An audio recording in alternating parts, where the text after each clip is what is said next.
কৈলাস পর্বতের এই রহস্য আপনাদের চমকে দেবে। ইতিহাসে আমাদের জ্ঞাত একজন মানুষ এমন ছিলেন যিনি কৈলাস পর্বতে উঠেছিলেন।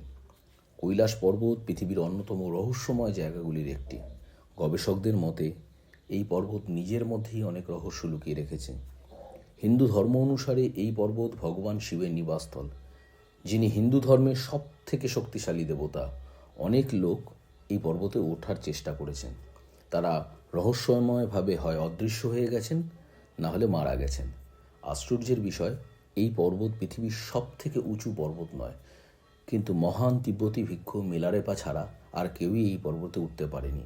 যারা ওঠার চেষ্টা করেছিলেন তাদের মতে সেখানে হঠাৎ কম্পাস কাজ করা বন্ধ করে দেয়, সেখানে আবহাওয়া হঠাৎ বদলে যায় এবং সময় খুব দ্রুতভাবে ধাবিত হয়।